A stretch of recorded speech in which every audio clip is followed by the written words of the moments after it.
Kim Jasper-Ramirez here at the Marshalltown YMCA YWCA. We want to welcome you, and this welcome sign has many more languages than I can speak, but the reason that we're decorating with the flags of many countries here and the reason we have this welcome sign is because this week is Welcoming Week. And this is a national celebration actually put on by Welcoming America. It's a nonprofit organization, but YMCA nationally is a partner of this organization, and so we're on board as well. And the goal of Welcoming Week is to really welcome newcomers and specifically immigrants in the community. At the Y, we believe that we want to provide a space where everybody feels welcome and everybody can find common ground. And so we really celebrate this week as a way to bring people together. I encourage you to check out our website to learn more information. It's ymca-ywca.org. We also have some questions that we'll be posing on our social media pages. The one that we posed yesterday was, tell us about your history of your family in 6 words or less. So again, it's a way to kind of find common ground with maybe US-born and foreign-born people and ways that we can come together. We invite you to join us for Welcoming Week and check us out on our website.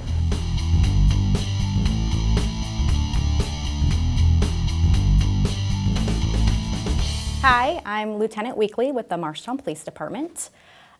Just wanted to touch base with everyone today about some back-to-school traffic safety stuff. As we all know, the kids went back to school last week. And we're just trying to get people to remember that the kids are out there. We haven't been in school, or haven't been in school for several months now. So it's going to be a change for all of us to remember this. But biggest things is to slow down, put your phones away, pay attention. Remember that when you're meeting school buses or you're behind a school bus and they turn those yellow lights off or turn the yellow lights on, you need to start slowing down, and then once that stop sign comes out, you need to stop for those school buses and watch for those kids. One of the biggest problems I think we have, or complaints, would be parking at the schools when parents or whoever are dropping and picking up their kids. They're parking in places where it's either a loading zone where they shouldn't be parked, or just parking illegally, making it hard for other people to come and go. So just pay attention to where you're parking at, making sure it's a place where you can park. It's nice out right now, so if you need to maybe park around the corner and just walk up and get your kids, that'd probably be the best. But just pay attention. You know, the kids can be darting in and out between parked vehicles or traffic, so always go slow whenever you're in a school zone or anywhere where kids might be crossing. So just keep in mind that the kids are back in school, and pay attention, I guess.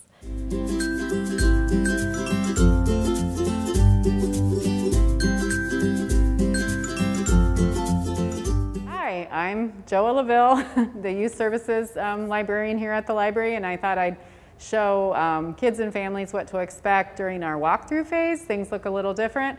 I look a little different. If you come, this is how I look, and so hopefully you can tell I'm smiling at you even if you can't see my smile, because we're always happy to see you. When you first come in the library, we have some of the new guidelines that we have, and so you can kind of see the different information. Right now, we are asking children 9 and under to be directly supervised by an older teen sibling or parent. That's a little stricter than our normal requirements, and we do ask that young children do stay right with a parent when they come in. If people can, they can come in, as small of groups, but we have had families come together. We understand that, sometimes everybody needs to come, so that's just kind of, if you can run in and get something, we try to keep our numbers low. And so right now we have a 25 or lower capacity in the whole building. And sometimes when there's several big families, that can get pretty high to close to the capacity mark. We also ask that people spend 45 minutes or less when they do visit the library right now during the walkthrough phase. We hope this won't be forever, but so far this is working for us to be able to offer you library books. You will come over to this table, and somebody will welcome you and give you a sticker that tells what time you came in. And if you have any questions, you can let them know. You can see that our bathroom, we just have one unlocked bathroom, and if we know there might be an emergency, especially if you bring little ones, So you can ask in youth about that or use this one if you need to, but otherwise they're not really generally available. When you come in, you will see a lot of this, which even though it kind of matches our paint, it's kind of doesn't look as pretty as, but we have, because we're saying right now we're walkthrough, kind of meaning come, get your things and you know, leave within 20 or 45 minutes. We don't have seating areas and we don't really have ways to allow people to gather together, which is sad for us, but right now is an important safety thing for us to do. You can see there's arrows on the floor, and so that's to help people kind of keep the social distancing. And so if you were to come to youth, you can come on in here.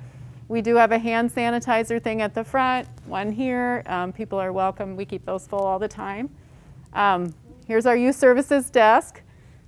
This is where I usually sit. Don't look at my messy stuff. We've been very busy, which I'll show you here in a minute.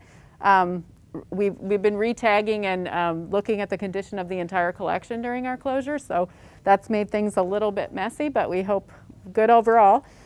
You can see we've tried to display a lot of books everywhere in really easy ways for people just to be able to grab books so that they can see what they want and know that, you know, they haven't been handled a bunch of times. We are quarantining our books when they return for 5 days. So that means that if you return books, you will notice they're not really checked in off your account for at least 5 days. And that's because we keep them separate back there and then we check them in so that you know that they haven't been in another household for, and by that time, more than 5 days. And so that's based on CDC recommendations to prevent surface passage of the virus. So over here, you see we're all behind the plexiglass, and you'll see everybody is wearing a mask. You would be wearing a mask unless you're very little, because we do require masks the whole time. Masks need to be just like mine is, over your nose and over your mouth the whole time. And so that's where you will see that all of our staff members are following that guideline as well. If you have questions, there will always be at least one person here. One thing that you'll notice, let's go over this way first. Well, you'll notice over here, we used to have, what, 8 computers. We've reduced way down for social distancing.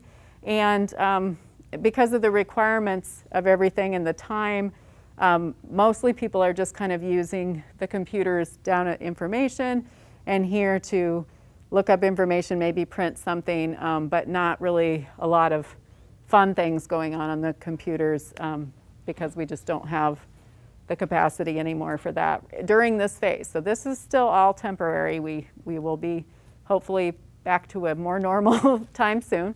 I did want to point out that you'll notice that the library catalog computers are all unavailable. And so you can, a lot of people may not know, you can actually pull up the library's catalog on your smartphone. So you can do that even from home. You can even choose things and have them ready for you through our system that we're calling our pick list. And so that's a great way if you're a busy family and you want to pick all your books and then just stop in and grab them, or even have them brought out to your car. You can do that by using our catalog from home or on your smartphone. If you don't have a smartphone or you'd rather just ask, of course, we are happy to answer questions about where to find things. You'll see this area looks very, lots and lots of books on display. Right now we have a lot of back to school books. And I think this area looks very, very different to kids that are used to coming here. We know it's been sad for some little ones. The castle is not here anymore. The Legos are not here. The Lego table areas all snow fenced in. But that's just, we just can't have a lot of things that people are touching and sharing with each other right now, so that we can all be safe, and hopefully we will be able to bring our castle out again soon. We can head around this way. Something that's not changed is just the lots of good books on the shelves, and so we hope that you can still find a lot of books. Over here, we've taken away the couch. We really, like I said, don't have seating. We've got Anne sitting over here doing her regular, the routine that she does pretty much every morning before we open. She goes through the books and she looks to see if any need a little bit of cleaning. we're not implying that we're cleaning the whole collection. We are not, you know, the quarantine should be making the checking out safe, but we are just trying to keep them clean. We also have re-tagged the whole collection for a brand new checkout system that will be pretty exciting, because you'll be able to put a whole pile of books on a pad. It's called RFID system, and it'll kind of beam them all at once. So sort of like if you go to you know, Target or one of the stores that have the self-check, it'll be kind of like that. And so that will be a great, it'll be convenient, quick, and a lot less contact for people. So we have had to go through every single book, and I mean every single book in the library, and put a tag in it and then put that book in the system for that. And we did a lot of that when we were closed. We're continuing to do it. We actually just finished our area, what, yesterday or the day before? So we thought we should have confetti or something. While we were doing that, we actually really weeded the collection, meaning we took out books that were kind of ratty, or if we needed a new copy. And so this shelf over here has been an exciting thing for families. This shelf right here that has this banner, these are all weeded library books, meaning they're books that we didn't, we took out of the collection because maybe we had more than one, maybe. So they're a little rough around the edges maybe, but still really good books. And so every time that somebody comes in, they can choose. We've got chapter books in order. We've got, this is a beginning reader, a whole bunch of nonfiction, some Spanish, some picture books.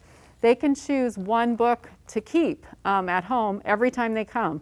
And like I said, if families do leave some of their family members at home and come in just with one child, they're welcome to pick one for every person in their family.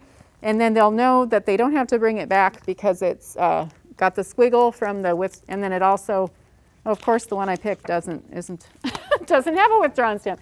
Most of them have, a withdrawn stamp in the cover. So when you're at home and you're thinking, which books do I need to bring back, that's how you know. And of course, you're welcome to, you can bring it back and someone else can read it, or you can keep it or pass it on to somebody else you know that needs books at home. So yeah, that's kind of what we've been doing here. That's why we have the big piles still. We're still getting through that process. And so, but we're now into the school year and looking forward to working with families to support you, whether your kids are at school, they're partly at school, you're online, whatever. You know, we hope that we can be a great support in this. So we hope that didn't change too. So.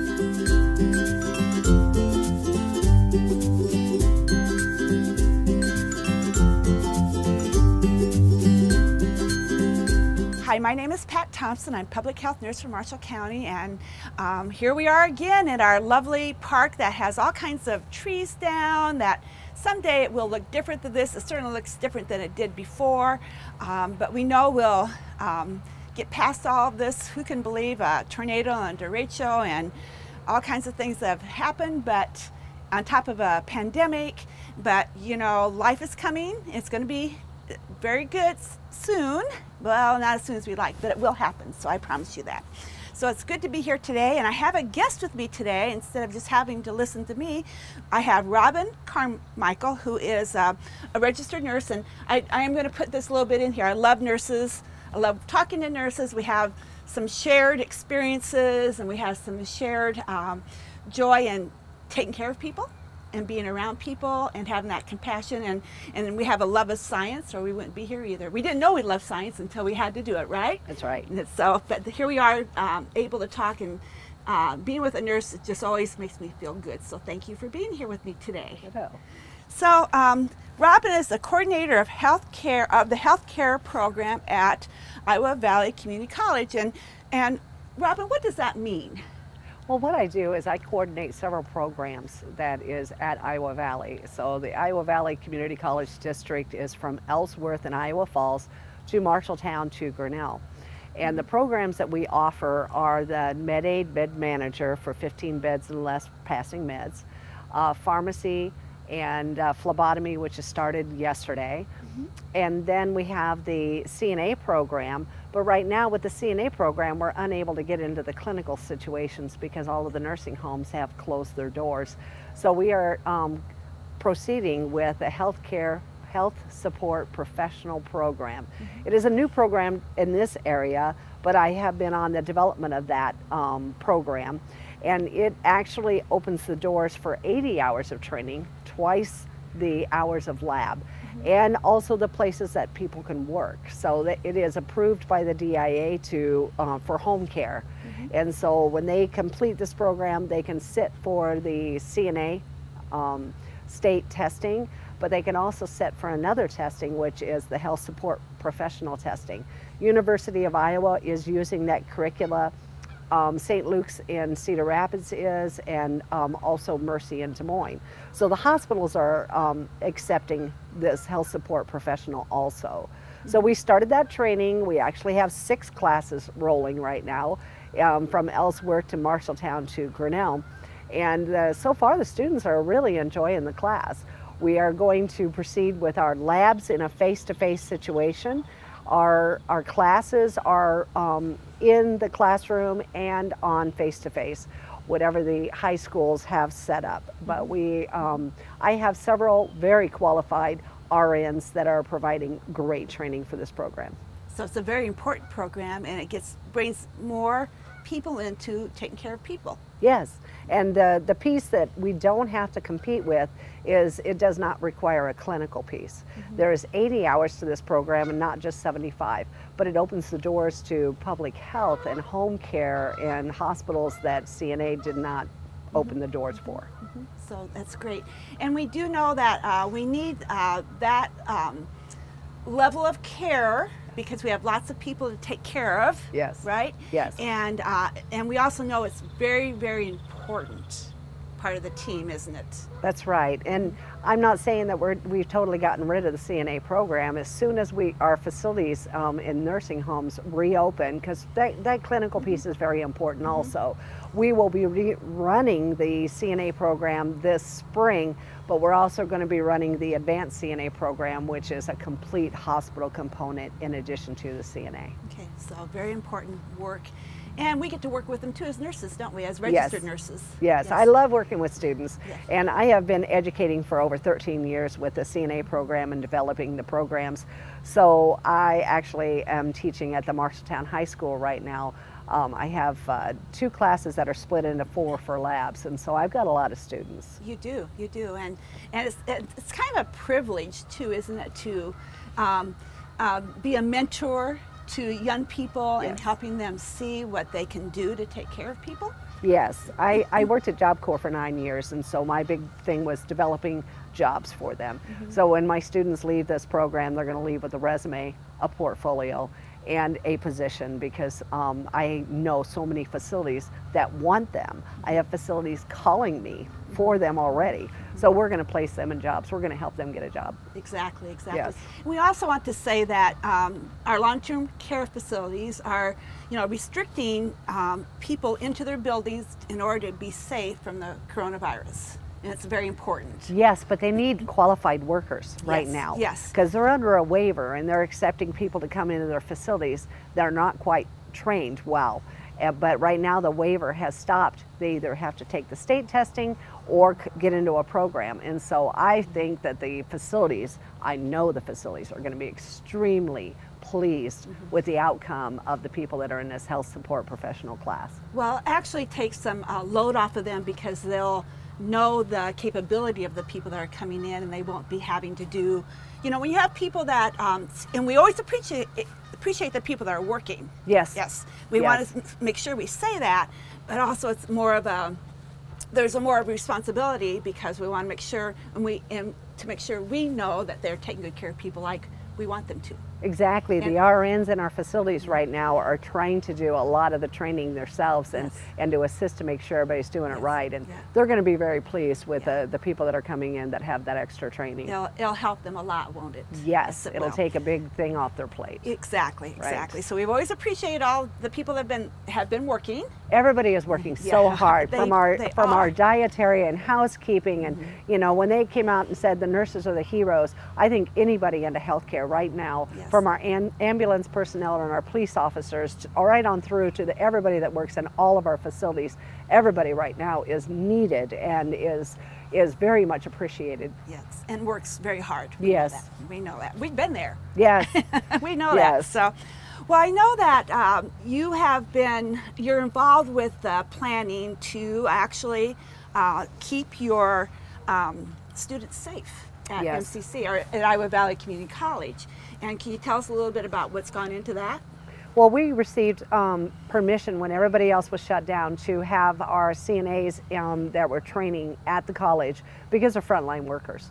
And we worked really hard on teaching them about hand sanitizing and the need for wearing masks in public. And we are social distanced right now. We are about 6 feet apart. Yeah. But we want to make that clear. Yeah.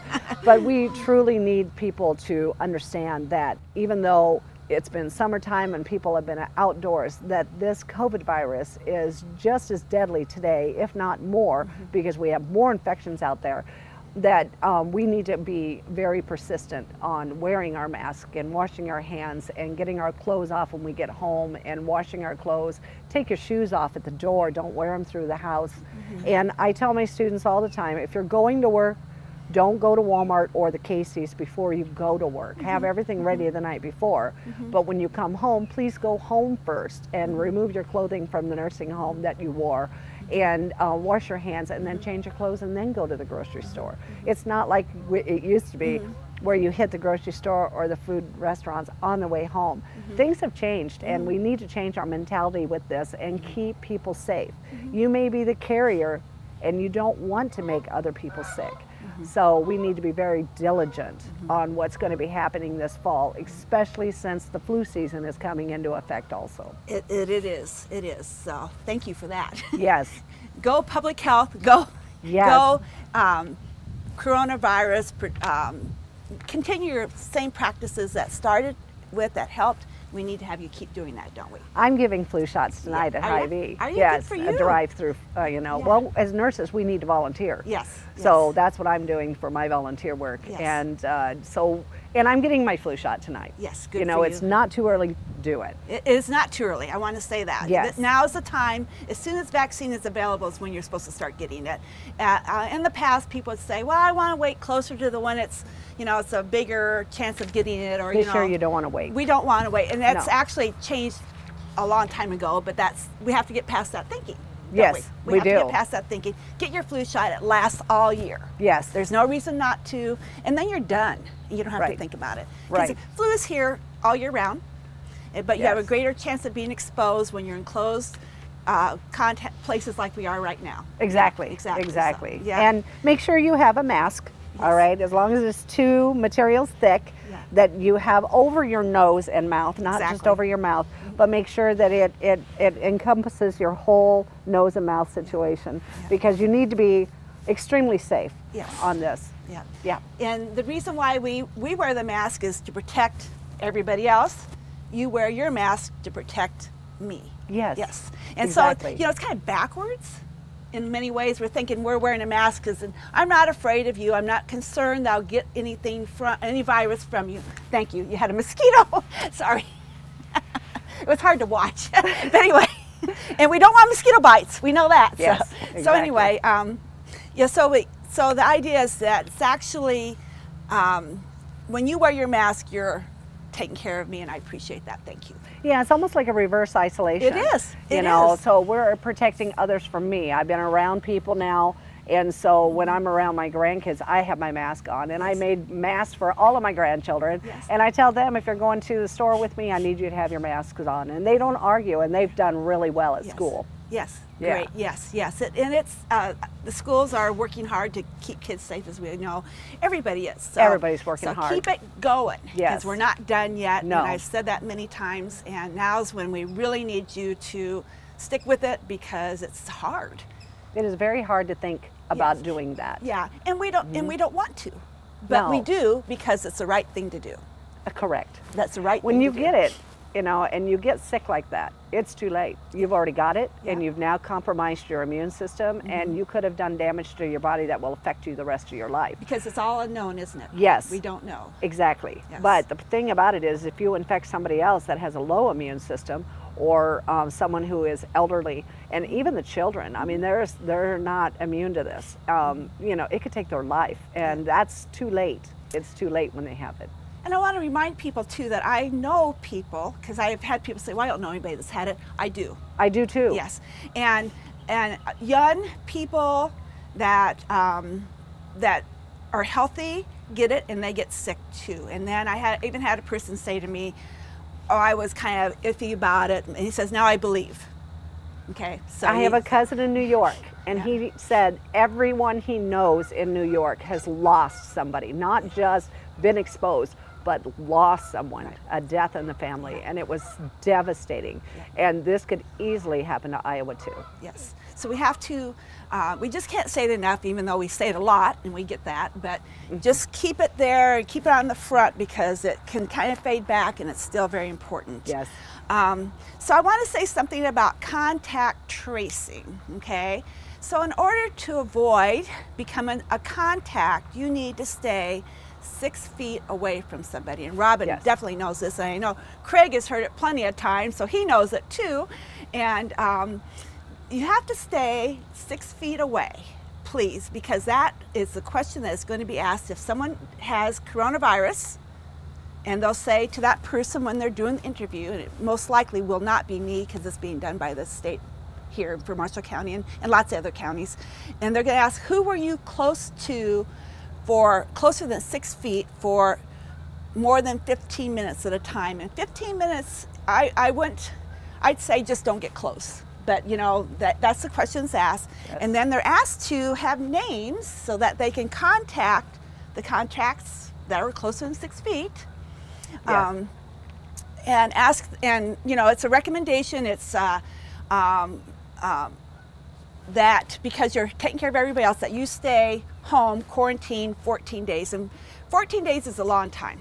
And if you've ever done it, it's a really long time. I haven't had to do it yet because I've been doing my social distancing, and I just plain don't go anywhere, you know, for the most part. So, so you have some experience with that, even with students, because that's bound to happen. I do. I have a student up in Ellsworth that was exposed, a direct family member. So she has to stay home for 14 days. Yes. And so I invited her to join my Zoom this week.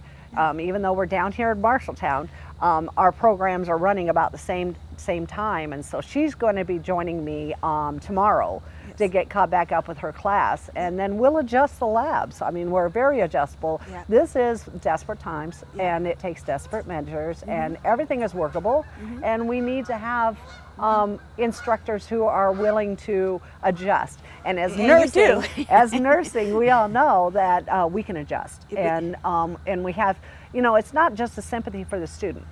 You know, it is all about, I am preparing another healthcare worker, and we need to have them out there. And so I don't want her to quit, and I don't want her to leave, or sit home and feel like I have just lost my entire program. Right. So this was a perfect time to have somebody say, what am I going to do? And I say, I got you. Yes, Yes. exactly. So it's pretty cool. And one way I can show you 6 feet, put your hand out. This is what I tell my students. If you're not touching your fingers, you're 6 feet away. And I had the sweetest little farmer in a grocery store. I let him know that he was standing just a little bit too close. And he goes, oh, I think I'm a cow's distance away. Okay. Yeah, if that works for you. I've seen the two hogs, like, you know, as I have 6 not feet. seen that. Yes, that's a poster from a family that does hog farming, whatever you call that. Anyway, and we appreciate them. But anyway, so it's really, you just have to make it work in your life, don't you? Right. Yes. You do. And that's where we're at right now, is trying to make this make sense and make it work, because no one wants to tell you that you have to stay home for 14 days. Believe me, that's the last thing I want to say to anybody. And it's always appreciated. And people learn from that, of course, so you can tell other people how to avoid being a close contact. Exactly. Yeah. And you do that with your classes too, don't you? Every day. Every day. Every day. And at MCC, or excuse me, Iowa Valley Community College, it goes, you know, there's rules and spots and people know how to do it. Yes, and they forget. Yeah. You know, students forget, you know, because we're very social people. Yes. And so they get to talking to each other, and I just kindly say, you know, okay, we need to reach out and spread back a little bit, and then they stop and think about it. Yeah. So Yeah. it takes conscious thought. It does. It does. But we're getting better. Yes. But we can't give up. No, I have seen more people wearing masks, and in the very beginning people weren't, and you know, seriously, they were even making fun of people who were wearing masks, and I was saying, thank you for protecting me. Yes. You know, thank you Yes. for protecting your Yes. family. And we So- shouldn't make fun of other people for wearing Absolutely masks. not. No. You know, even no. keep that inside because it's not nice. That's exactly right. Exactly. And right now we need kindness. Yes, with all we the do. changes that are happening in our lives and people that are losing family members because of COVID, this is no joke. And then we need kindness. We do. Yeah. And the purpose of all the quarantines and all the things we're asking you to do is to keep you from getting the coronavirus until we get a vaccine. Yes. And we know that's a ways away. In reality, it really is. Yes. Because we want the right vaccine.